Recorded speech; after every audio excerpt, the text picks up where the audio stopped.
Hello and welcome to Conversations with Dr. Greer. This is Dr. Steven Greer. I'm the director of the Center for the Study of Extraterrestrial Intelligence and disclosureproject.org. And for those of you that are just joining us for the first time, welcome to the show. And we're going to have a really wonderful discussion today about extraterrestrial contact and what it's like really to set up a contact team where you live and kind of what's involved in that. And we have a member of our group who has a team in New York State, and so she will be reviewing a lot of her experiences and her own team's experiences over the last year or two since she got involved. And I'd like to thank the folks at the World Puja Network for allowing us to be on the show every 2 weeks to bring you updates on the projects. And if you want to know more about what we're doing, you can go to CSETI.org, CSETI.org, or disclosureproject.org and see what we're doing related to the Disclosure Project and also making contact with interstellar civilizations. The protocols that we're using, just as a sort of a quick overview, and but we'll be going over in just a moment. But before I get there, I'd just like to introduce Marilyn. Marilyn came to us a couple years ago and came to a training expedition we did on the Outer Banks of North Carolina and has been to other ones since then around the world, and also to last year in Florida, or this year I should say, earlier in Marco Island, and lives in New York. And she is just a wonderful team member who's given this heart and soul. And Marilyn, welcome to the show. Well, thank you very much. It's great to be here. So I think that one of the things that people need to understand before we get too much into how you've set up your group is that what it is that we actually do when we go out into the stars and make contact. And as you're going to find out in this discussion, sometimes we can't even go out. If the weather is so inclement, we do things inside. But this does not preclude contact from happening in all kinds of mysterious ways. And what most people are amazed to find out when they first begin hearing about what we're doing with contact with these interstellar civilizations that are visiting Earth is that the way in which they can reach out to us and that we can reach out to them is rooted in the ancient knowledge of consciousness that's in the Vedas and the science of consciousness, and involves the interface between awareness and linear space-time and electromagnetism. And the protocols we use involve that very expanded sort of universal paradigm of mind and consciousness and how mind and consciousness interface with three-dimensional space-time and reality. And this is because when you're looking into civilizations that go faster than the speed of light, they are doing so by going through other dimensions. Some people call them dimensions or fields of reality. And you're not going to go from here to another star system at the speed of, say, the space shuttle. Or, for example, we just launched this probe to Mars this week that's going to get there in about 8.5 months. That's just to Mars, which is, of course, the closest planet to us. And therefore, the question becomes, how do you go from one star system to another? Well, it certainly isn't with a rocket or a jet. And it certainly isn't with even an ion pulsed engine or anything like that that's been proposed in conventional sciences of the 20th century. You're going to be doing it through very high voltage electromagnetic systems that allow the spacecraft and its occupants to resonantly shift out of linear space-time and three-dimensional space-time into another dimension and then appear at another point in space. And so literally you're bypassing linearity. So instead of going from point A to B, you find that there are dimensions that are more intimately related to all points in the universe. And this gets into the whole science of trans-dimensional reality. Now, the ultimate connecting point in all of this is consciousness, pure consciousness. And everyone on this program, since it's the World Puja Network, understands the power of the collective mind, but also individual awareness when it merges into the ocean of unbounded mind and universal consciousness. And the entire cosmos is a conscious hologram that every star, every atom, every photon is fluxing in and out of a multipotent sea of not only energy, but also awareness, and that between pure consciousness and linear space-time are an almost infinite number of gradations or dimensions. It's sort of like if you were going to be looking at, the analogy I often use, although it's a very crude one, is that if you had an old-fashioned radio where you have to turn the dial and you're shifting from one channel to another channel to another channel, but you can go up and down the FM dial, and sometimes you could pick up a station and then another station, and sometimes multiple stations, and you could hear 3 or 4 radio programs kind of going on in the background at the same time. Well, in a similar way, there are dimensions folded within any volume of space-time, and in fact, there are an infinite number of degrees. It's like, how many numbers are there between 1 and infinity? Well, that's how many gradations and resonant fields potentially exist in any volume of space. And the finest level of that is pure consciousness, where it is omnipresent, where when you meditate, you go into a state where you can experience non-locality, where you can be in a place of the placeless, as it's been called by the mystics. And in that meditative state, you can then be at any point in space and time. Well, that's on the level of consciousness and then thought, but it also can happen that way on the level of technology and science, where sciences that are very high voltage systems allow a material spacecraft, and people with physical bodies, although they may not be human, can resonantly shift, become not bound to linear space-time, go into another dimension, and therefore the quote-unquote travel time between another galaxy in here, instead of being millions of light years, might in fact be a few seconds or a few days. And the physics of this are really fascinating, but it informs the protocols we're using, which involve using the conscious mind to go into a deep meditative state, and we use a mantra for this, and then experiencing the state of quiet, pure mind, and then within that quiet space, begin to remote view and see other planets, other peoples, other spacecraft, and where they may be.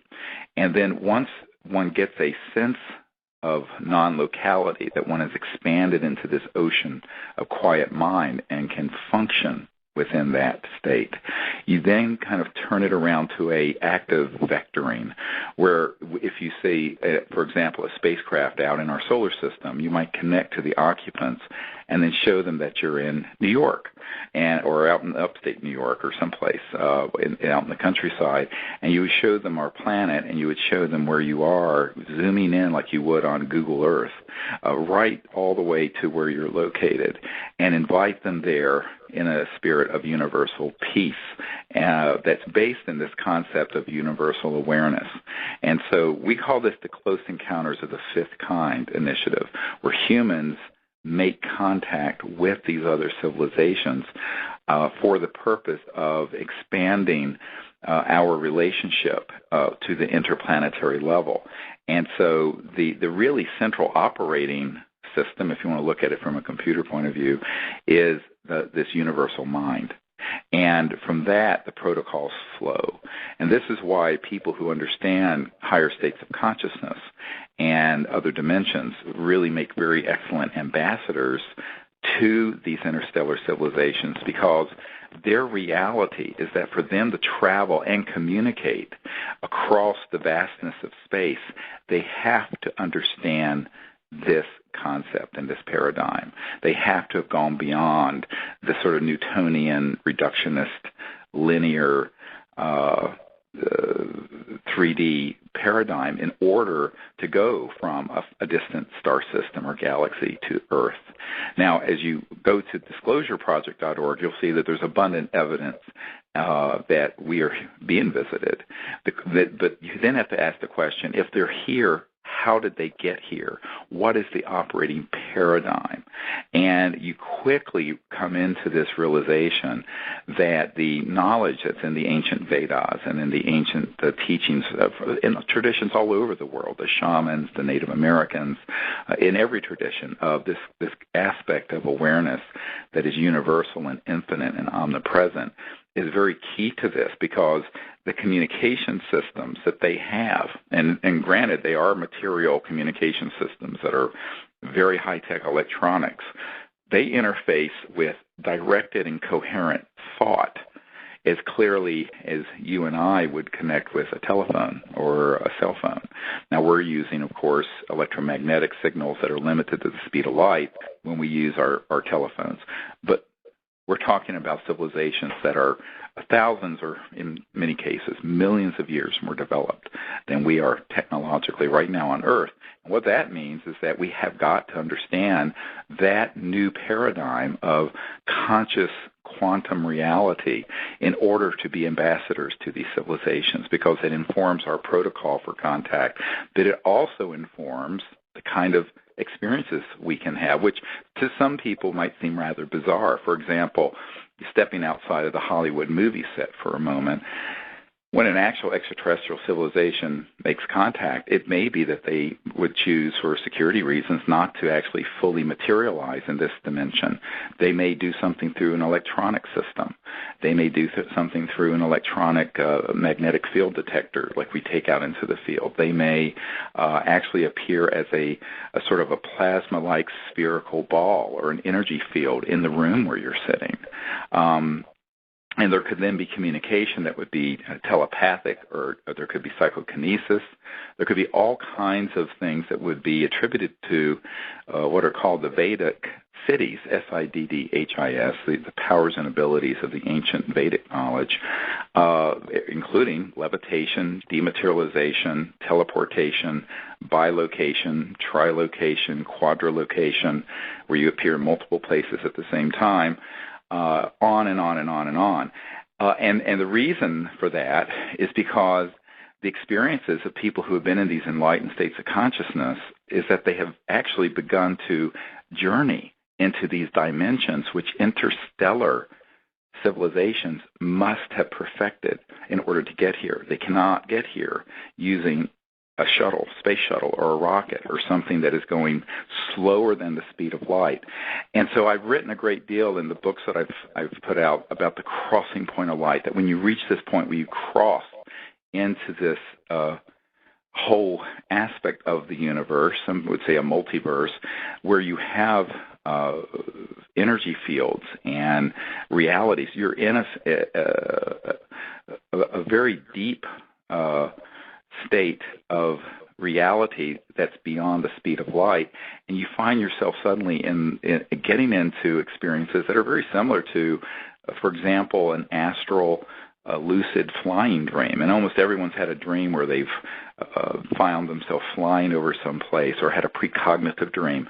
Well, this so-called astral energy field of the body of light is another dimension, even though it's folded within our physical body. So there's no separation in space. You have to not think in a linear way. And this is why these extraterrestrial civilizations can pop into our reality and be manifested in ways that can go everything from a fully materialized spacecraft, which we've had overhead and we have images of, to choosing, for whatever reasons, to be present in energy fields that are more subtle, all the way into and including thought.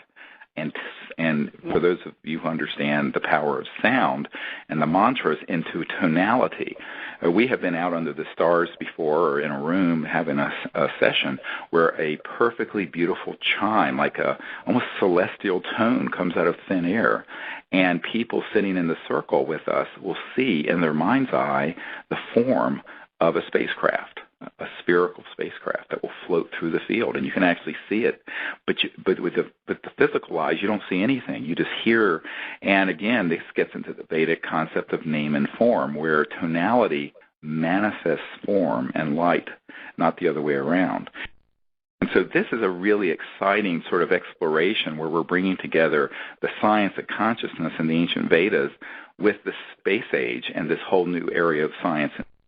And that's what we're putting into practice, actually, out under the stars when we make contact and go and make contact together. And so we also use some high-powered lasers, which we send out into space. We have one that goes about 200 or 300 miles into space. And then we have also some electronic beeping tones that were recorded in the crop circles that we got from Colin Andrews that we send out over radio signals, just in case our mind, when we're trying to show them where we are, isn't as clear and they need a specific linear vector of exactly where we are. We use the lasers and the tone. So those three things, light, tone, and thought, are the core of the protocols we use, but it's done within the concept of our viewing ourselves as ambassadors of peace from Earth to these civilizations.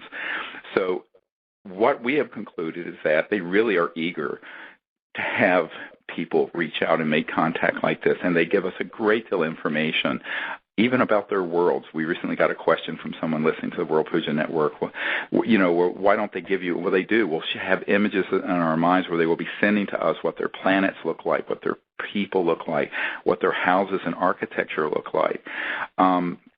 And even what their culture and life is like back on their home planets. We recently have had a number of people in our teams who have had amazing experiences with this. And so there is a sort of cultural exchange going on a very profound level. And within that, there can be all these different manifestations and phenomena that are electronic, tonality, objects that appear, orbs that float through the room or the field, all kinds of amazing experiences. And so in training people to do this, of course, we bring people out under the stars. I've been trying to do this 4 or 5 times a year where we set up a week, and we're going to be going to Marco Island, Florida in April, and we're going to go to a site where we have a beach that last year we had really an entire 3.5-hour emergence, I call it, transdimensional objects that were on the beach and over the ocean and over the lagoon in front of us for 3.5 hours. That was just astonishing in terms of what was being seen, but what was in the other dimensions was even more profound. And so at the same time, we're having electronic communication through magnetometers and radar detectors and things like this going off. There are all these other phenomena. And then on the conscious level of remote viewing within our awareness, there are conversations and images and information being downloaded. So all of this is going on very dynamically, and we take a week to go out together to train people for this so that they can then go back home. And this recent expedition we had in California, for example, we had people from Germany and from England and from Malaysia and from all over the world who then go home and do what Marilyn's been doing there in New York. So with that little introduction, sort of quick overview, I'd like for Marilyn, for you to kind of share sort of how you got involved and also the experiences you've been having there in New York with your own local contact team. Well, Stephen, I never tire of hearing your overview of this. I've never heard anybody describe it like you can describe it, and it's thank you. I came to the Outer Banks in 2009, and it was an incredible experience, and I came back home, and there happened to be 3 of us from New York, Diane and I and Eric, who had attended that, and so we started, because once you have this kind of shift in consciousness and your whole worldview is just remarkably changed, and yes. So it's a very lonely experience to come back, and so we decided we had to get together, the 3 of us, and we went out on top of a mountain, and we started doing our own CSETI at night, and we had extraordinary experiences, and so we said, well, it is possible to have these experiences without Dr. Greer. Oh, yes. Because, of course, we followed the protocol, and this consciousness and contact is intertwined and is the truth.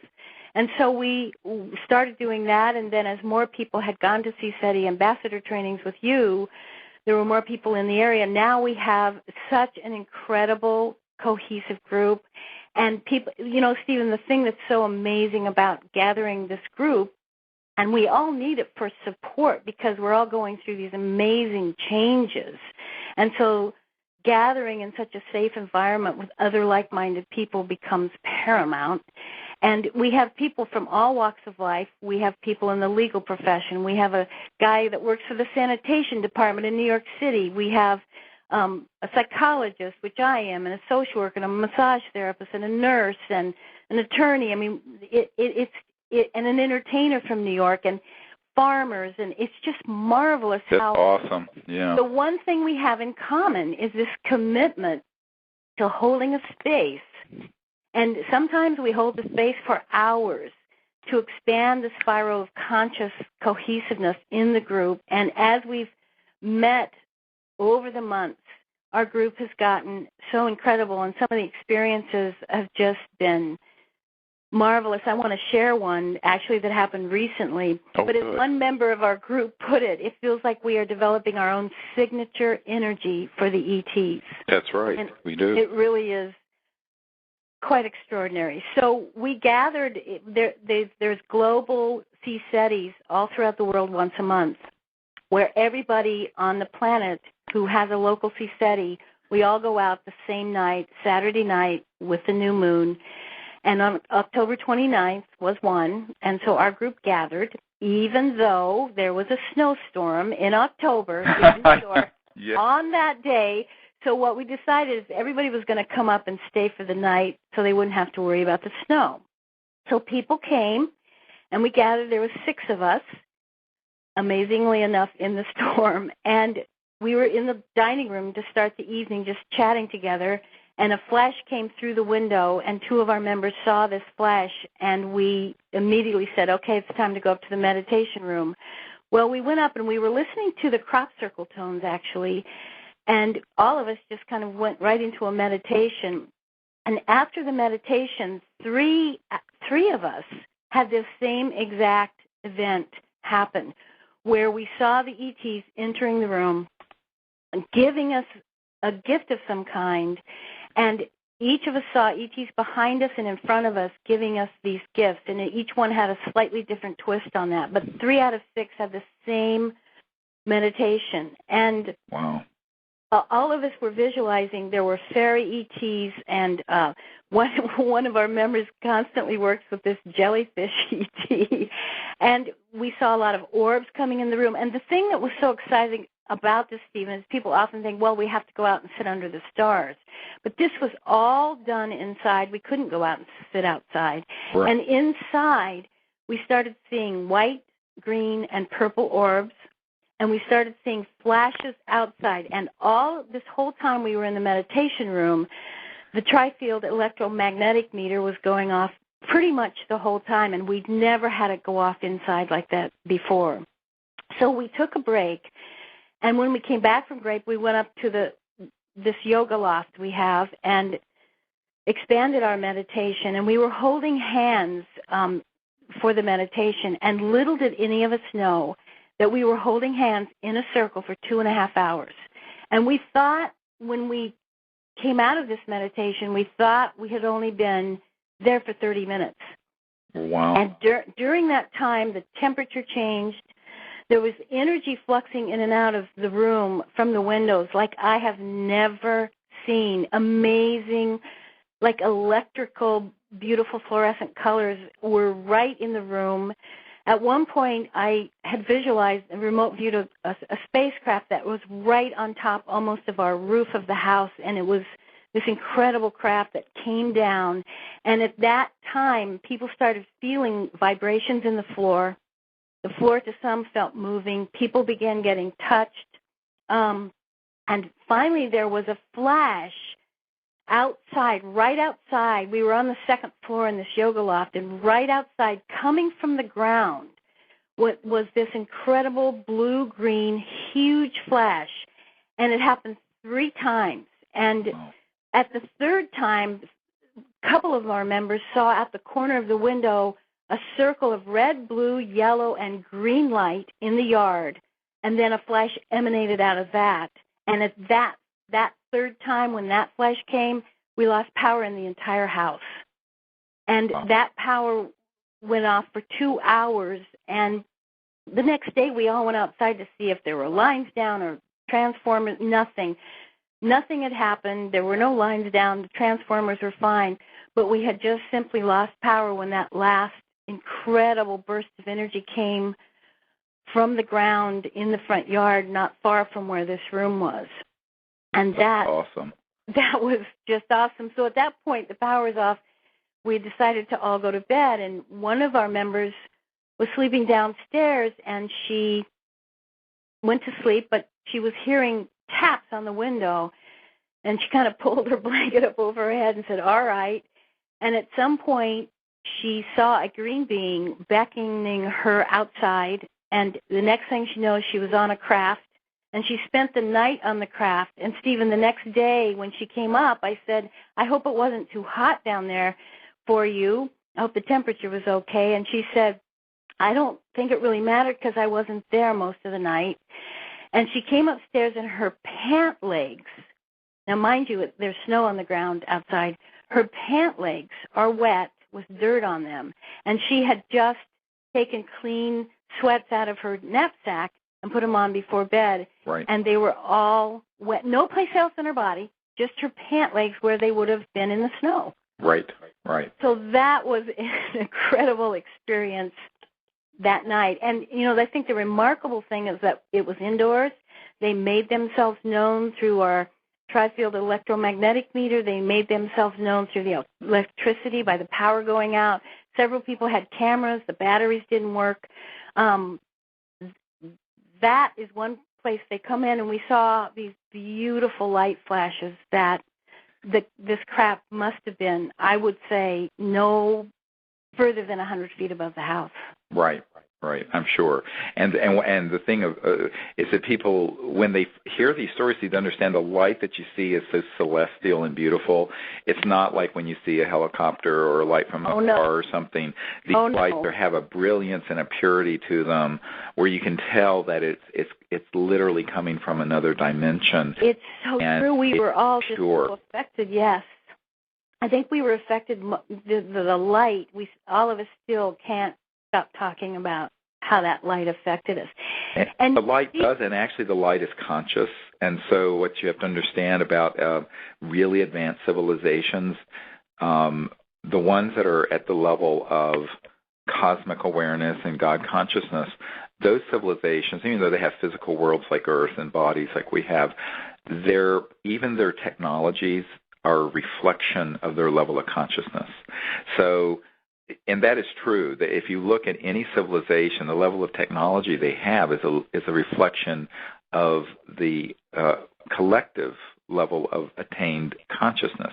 So when an entire planet attains, for example, enlightenment, which is where Earth and humanity is headed, and we attain that state, even our sciences and technologies reflect that level of knowing and consciousness, even at the level of what would appear to be just scientific and material, quote-unquote, sciences, but they're actually emanating from that level of intelligence and knowledge and enlightenment. And you feel that and know it when you see these, and it's very, very unmistakable. It's very different than seeing a Boeing 747 or something. And so, which is a reflection of, sort of early, mid-20th century technology. I remind people jet engines and things are from the 30s, and cars are from the late 1800s, the internal combustion engine, and rockets are from 1942 or so. And all the other really advanced sciences and technologies have been stolen, basically, and are classified. But when you have these encounters, the ET civilizations that are interstellar and going beyond the speed of light into these other dimensions, but then can emerge into this dimension, what you see, even if they're not fully materialized, even these evidences of them, the light, the tonality, everything, is so pure, it's so beautiful, and it's very much in coherence with their level of consciousness. And that's why it's so affecting. Well, you can always feel the difference when the tones come or the lights come, because it's so heartfelt. Yes. It's like it's consciousness felt. And if you don't experience that, that's probably a funny way to describe it, but you feel it in your consciousness and you feel it in your heart. Absolutely. It's beautiful, really. And the heart is, the feeling part of this is very key, because our entire bodies are very advanced electromagnetic conscious receivers. And I mean, we have these other technologies we have out there, but in reality, the best instrument there is in the entire cosmos is the conscious intelligent beings that inhabit the cosmos, and our chakras and our minds and our bodies and the bioelectric field of our bodies, and where that interfaces with thought and consciousness and feeling and heart and spirit. These are all at play and all in use when we're making contact. And so it's not like it's just like you're in a laboratory measuring, an electromagnetic potential, although certainly we have devices that do measure electromagnetic potential. And for those of you who haven't heard this program before, this meter she's talking about measures the magnetic field flux or change. And so, the Earth has a magnetic field, and these meters, like if you take it up to a car engine or a motor, will make a very loud squeal because of the magnetic field that electromagnetic motors make. But we can be in areas where, we set it to zero so that the background is at zero. And then when these ET vehicles and beings and their presence begins to come into this dimension, they actually set these meters off. And often in a way where they begin to go into the circuitry of the electronics of our meters and are talking, where they're actually providing information. And the last book, the last chapter of the book that came out a couple years ago, that's called Contact, Countdown the Transformation, which is at disclosureproject.org. You can get it there. And it has a DVD with it that has some of the tones that we've recorded, but also the translation that I experienced when we had contact from these ETs from the Orion sector of space that made contact with us over the last couple of years in the Joshua Tree National Park when we were out there. And this kind of contact is very specific because these detectors make a sort of a tonality, and it's almost like there's an emotional quality to some of them where they're actually speaking, and they're using these electronics and coming into the circuitry of the electronics while there's all these other amazing phenomena going on, such as these lights and bursts of light and circles of light that appear. And then on the level of consciousness, the remote viewing of the mind, those, I tell people, these sort of phenomena are just really like indicators of what's really going on the conscious level. And that on the internal level of remote viewing and in the meditative state, there's this entire richness where you see the actual beings and their craft and their worlds, and conversations occur and all of that. And that's one of the things we train people to do, is to set up the entire range of experience that goes from, whether it's a fully materialized craft or object, to the ability to go into deep, silent, meditative states and then remote view and communicate with these civilizations using consciousness and thought. And in that sense, I mean, truly cosmic ambassadors. And this is a growing experience for everyone. And I'm very interested. What of the experience your colleague who had the wet pants, who the base of her pants that got wet from being in the snow, that heard the tapping on the window. Did she remember much else about what happened that night? Well, yes. She was on a craft with several different kinds of ET. She remembers actually fish beings and green ETs especially. Right. And she is pretty new to this whole process, so she was like, I think it sounds pretty silly to say there are fish ETs, but of course there are. And she was on this craft with a variety, and she was just really felt like she was downloaded with tremendous amounts of information, which keeps coming through her dreams now. So, and that's how it happens. One of the things is that when you're having an experience, you might be out for an evening, and there'll be an experience, but the knowledge is in the level of what I call I'm sure everyone on this program understands what Ritambhara Pragya is, or if you don't, I'll explain it. The level of consciousness that's just this side, as it were, of the plane of the absolute unbounded mind.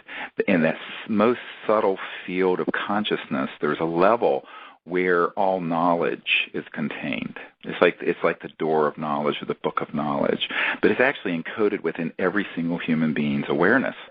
And this is the wellspring of science and art and invention and inspiration, where people say, I don't know how I knew that, it just came. Right. Because within every person who is conscious and awake, which is all of us, is the totality of the unboundedness of the being. And that means that we can access that knowledge. But what happens in contact, when it's on this deep level, the ETs can communicate, and it doesn't have to be in a language. It can be with this very elemental level of communication where it's like a packet of knowingness. It's like a packet of knowledge. And that kind of unfolds into conscious mind and into our understanding of intellect and language. And it may be months. It may take years for it to unfold, or it may unfold more quickly. And this is another aspect of contact that is just beautiful. Well, it's funny because the night before this group met this last time, I was wide awake in the night, and all of a sudden I heard this beautiful cricket sounds, but they were not like earthquake crickets, and I knew very quickly that this was an incredible sound coming in from the ETs, and my ears got incredibly heavy with this cricket sound that went on and on and on, and then I began to slowly discern the information that was held in this cricket sound. And some of the information was about what was going to happen in our local CSETI group the next day, but it comes in different packets of energy, sound being one of them. Right, exactly. And the sound component of thought is what a mantra is, by the way. And this is why, if you go to every culture, you find there's this very important connection between chanting or singing or drumming, music, mantras, in terms of it activating and allowing the mind to settle into a state that's very, very deep consciousness that goes beyond just one's individual self into this great self, into this bounded aspect. And many traditions have elements of this. But it's also true that when contact is happening, we have these experiences where we have been in rooms where I've been given a talk at a training when we're on these expeditions. In fact, this happened recently in California, where everyone in the room suddenly hears this beautiful tone that comes in, and it happens at a certain point when we're having a deep discussion about something very spiritual or very important, and that's how they're affirming it or contacting. But within that tone, frequently there is this knowledge within the tone. But it's not language like, A, B, C, D, E, F, G, H, J, K, L, M, N, O, P. So all of this gets into really advanced concepts of communication. For example, I can say the word apple, and everyone knows the word in English apple. But you can see in your mind, visualize a red, delicious apple. Well, then you've created it in the astral, mental visualization. But within the red, delicious apple is a tonality that transcends its form, that manifests the form.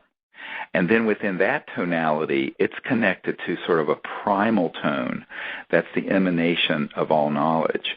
And so this is why every blade of grass is a doorway into the knowledge of all things, and why you can experience a contact where the communication comes into these packets, and within that packet might be an enormous amount of specific information, and it unfolds later in meditation or in lucid dreams, or just comes to you as sort of a remembrance, because that's the nature of non-locality and consciousness and communication.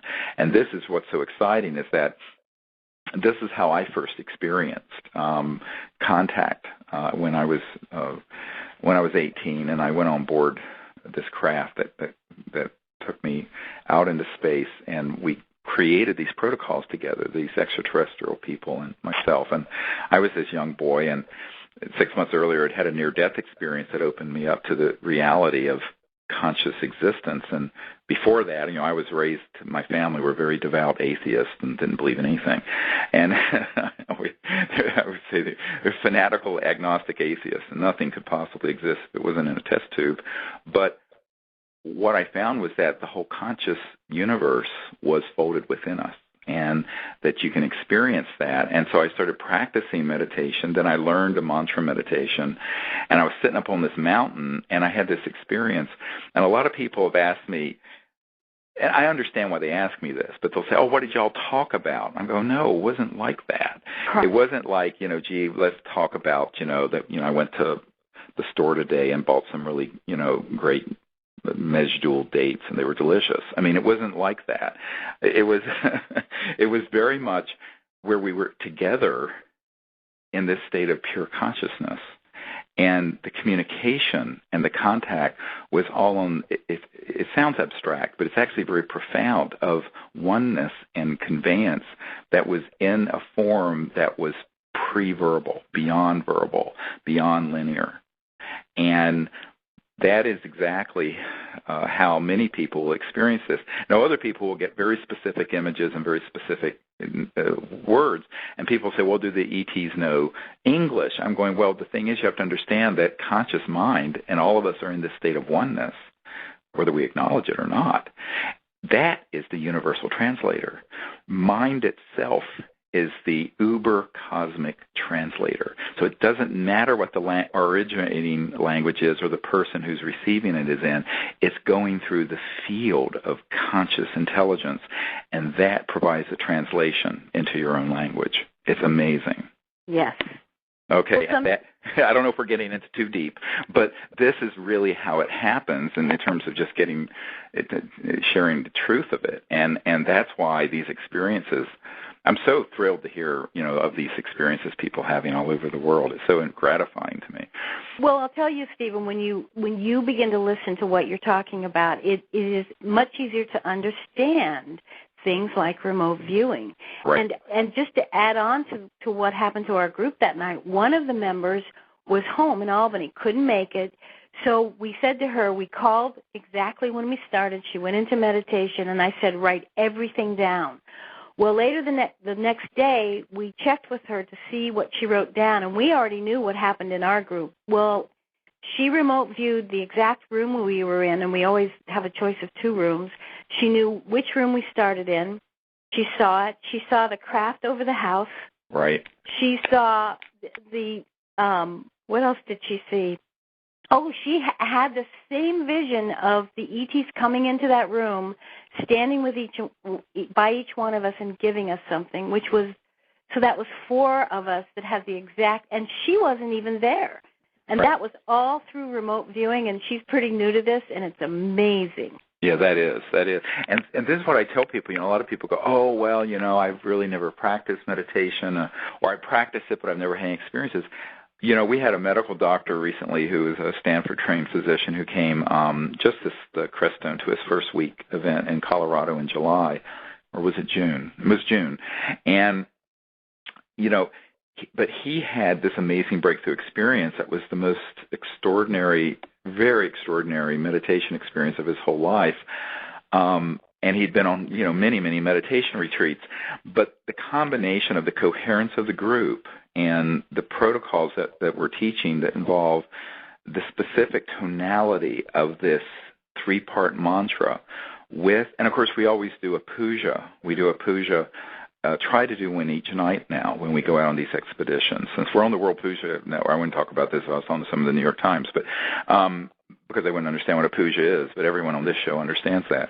And we do a sacred puja, and we sit in meditation, and then there's this group coherence where, I'll lead the meditation, but it's the group coherence, and the whole is greater than the sum of the parts, because when you have all these people experiencing that state of consciousness together, there is a power created and there is a coherence created that is actually not just arithmetically additive, but is exponential. Well, the whole is more than the sum of the parts when that Absolutely. And Dr. John at Princeton, when he had the Princeton Engineering Anomalies Research Lab, the peer lab, he and I talked about this, and he said, well, what you're doing out under the stars is what I've been doing in the laboratory, where he would take people and have them, put their intent on a random number generator or a robot, and it would have an effect. But he found that if there were two people who loved each other or who were coherent, the effect wasn't just additive, it was exponential. And so there is the power of a group doing this together who are coherent. Now, of course, dealing with the human condition, finding a coherent group is always a challenge because, we all have our individualities and our egos. Right. Well, yes. But I'll tell you, if you do the meditation together, it kind of smooths out the rough edges. And the main thing is to look for people who are doing this contact together who have the intent. And if the intent and the purpose is what unites everyone. Oh, and it's so true. And in our group, even here, I mean, it is that coherence that we are building. So, and it's taken us many, many months to build this. Sure. But when we meet and we have this, the experiences not only are intensifying, Stephen, but we're having more and more similar experiences. We're seeing similar colors. We're having similar meditations. We're hearing similar sounds. I mean, and more experiences, and it is truly now a group experience. Yes, everybody in the group still has their individual meditations and visions and remote views, but more and more we're finding there's a whole new group experience. And as far as I'm concerned, this is the prototype. The way we've worked on this group and the way your ambassador trainings go is the prototype for what all groups can be on this planet. Absolutely, you're right, and it creates this wonderful experience, very joyful and blissful, actually, and then once there is that level of coherence, a lot of people think that I'm going to come to a workshop where they sit back passively, and they don't realize they're plugging into this universal field together, and they're making the contact together, and they're manifesting that reality together, and that is a very, very different paradigm than from, say, someone who's viewing it. You're going to go to a workshop and do your own thing, and that's and it's a process to get your mindset adjusted to that. But it's very important because the extraterrestrial civilizations function in teams that are highly, highly coherent, and they are looking for people individually but collectively who are in that state of coherence, because what we have to do is go from people having sort of anecdotal one-on-one experiences with seeing a UFO or a contact experience to teams of people, and that setting up the morphogenic field, the 100th monkey effect, as it were, for the entire globe of Earth, all of humanity to have that experience. And that is where we're headed, because we're headed into a future of enlightenment and interplanetary civilization. And so where does that start? It doesn't just happen by waving a magic wand. We're actually all part of like the cells of an organism, of a body that is conscious and living together. We're all creating that reality. And that's why these contact teams are so important all over the world that are doing this. And people who want to join, by the way, if you have an iPhone or an iPad, there's an app at the Apple Store, the CSETI Contact app, where all these protocols and the meditation and everything's on there. And they're also at disclosureproject.org. There's a place there where you can order a whole training kit to set up a contact team wherever you live. And because not everyone can take a week off and go out into the desert or wherever, or Marco Island, but if you can do one of these week-long expeditions, I think it's valuable for folks to do it. And I want to say that I think one thing I've learned both from the ambassador trainings and our local CSETI group is that this isn't just about contacting ETs, that when we sit together and we're in this cohesive consciousness together, and part of what our group feels is this unconditional, most remarkable love for each other, right, and peace for each other. And so it's about both having the motivation to contact ETs and learning about the science of consciousness in such a way that our group evolves into that coherent consciousness And that's where we have to be as a human race, in my mind, is understanding that this is where we have to evolve to. Yes, it is how also to contact ETs, but I think the ETs are incredible in helping us, and you design a protocol of understanding how when we raise this consciousness, we do have contact. That's the key, and they're intertwined. However, we need to be doing the science of consciousness work, both as individuals and in groups on Earth anyway. Right. And as we do that, we will be probably more accepted into the Star Brotherhood and Sisterhood because we will become a peaceful planet. Right, and that's the entry. People always ask me, well, why isn't there more open contact? I remember Larry King on CNN, the Larry King live show. I said, well, why don't they just land on the White House lawn and get it over with? I'm going, well, maybe the consciousness isn't there. Right. And maybe, what has to happen is that there has to be evidence that we are a peaceful civilization. Exactly. For that kind of more. And so the entry ticket to this kind of more and increasing levels of open contact is a peaceful global civilization, and also where we not only are going to live peacefully on this planet, but also vow to go out into space peacefully. It's not enough to say, oh, well, we're going to unite the Earth and be peaceful here, but we're going to set up war with this ET race or that ET race out in space. That whole Star Wars mentality has got to be put to bed. And that is really key, because one of the key things to being part of these contact teams is to be truly an ambassador to the universe. And we do this without prejudice and without the concept that there's going to be this idea that, well, we want to have contact with this civilization, but not that civilization. And, we like the ones that are this shape and color and type and mythology that's associated with them. And we don't like the ones of this shape and size and color of that mythology.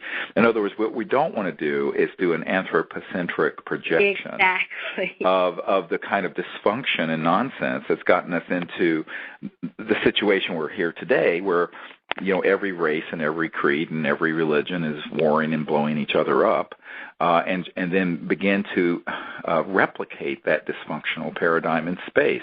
Right. Which is, unfortunately, if you go to a UFO conference, the reason I'm always depressed when I go to one of those, even though I'm often a keynote speaker, is that so much of the stuff is just so atavistic and, very, not in a good way, but in a sort of Stone Age mentality of us versus them. And I get occasionally interviewed by a documentary, and they talk about the alien invasion and agenda, and I'm going, oh my God, But so much of that, I always talk about the cosmic mirror. The way people view these civilizations and visitors, I think, is a mirror of themselves. And I think Stephen, we call that in psychology a reaction formation. Not like that yourself, you give to others. That's exactly what that is. It sure is. It is it's a classic reaction formation, and that's why these trainings and the establishing, being ambassadors and gathering together as ambassadors, that is changing the world, because we gather together only with that peace, only with that love, and only with that understanding of consciousness. And like you said, that will change the morphogenic field of this planet. And that's the future of the planet. And it's not only, once that is understood and we vow to live that way, then everything is possible. I mean, when I say everything, it's all right there ready to come out. And Disclosure Project is work on bringing out the evidence that we're being visited. CSETI is doing the work that is this contact and having contact teams all over the world. And then the Orion Project.org has been working on educating people about the energy and propulsion systems and the new sciences and technologies that are transdimensional.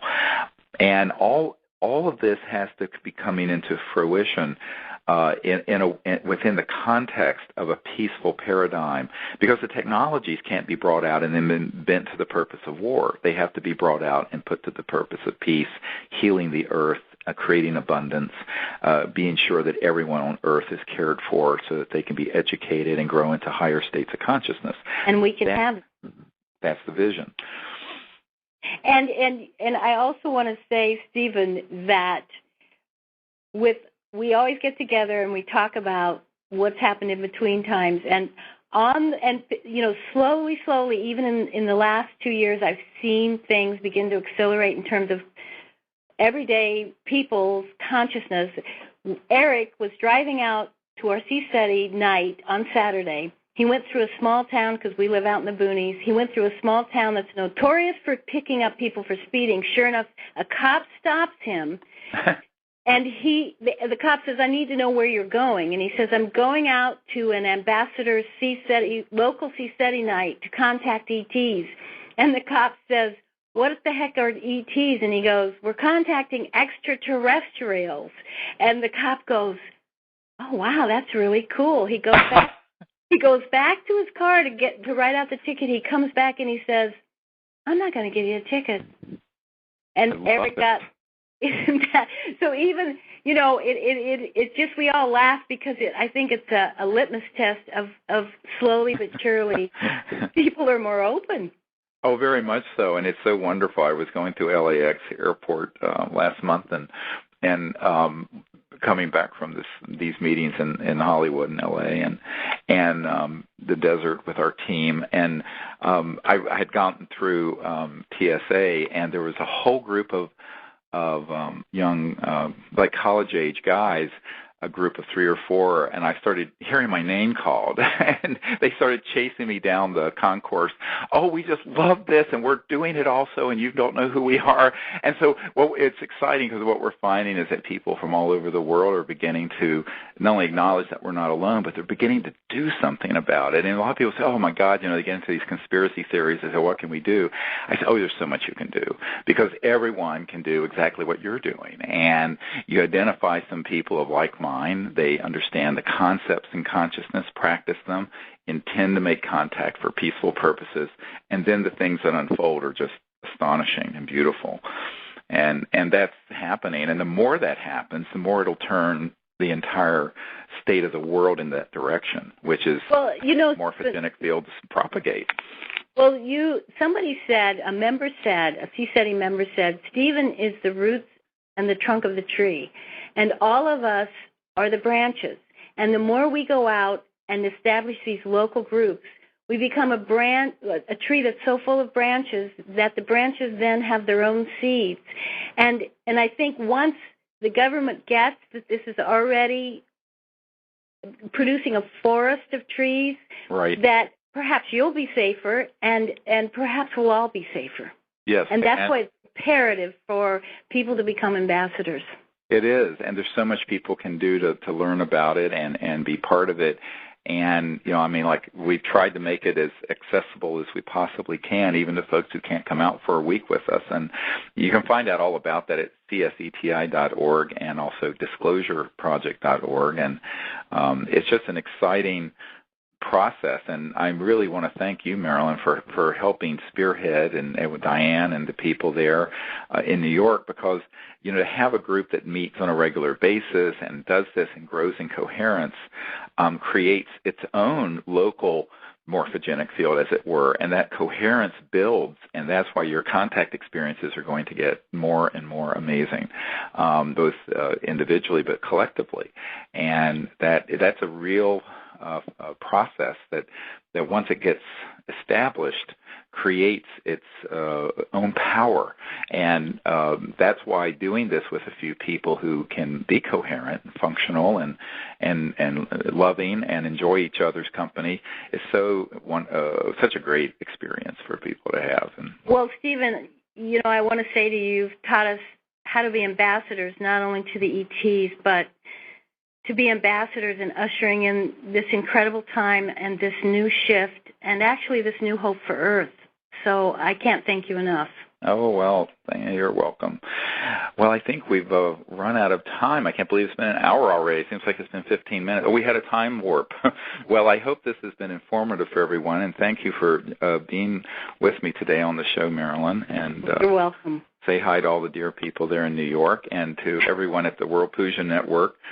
Thank you for hosting us here, and I hope to see some of you soon at one of these expeditions under the stars. We're going to be gathering on Marco Island in April for a week, and there are others throughout the year in Colorado and California. And if you'd like to find out more, again, you can go to CSETI.org, CSETI.org, or disclosureproject.org, and look forward to seeing all of you soon out under the stars. So keep looking up. God bless you all, and goodbye. Goodbye.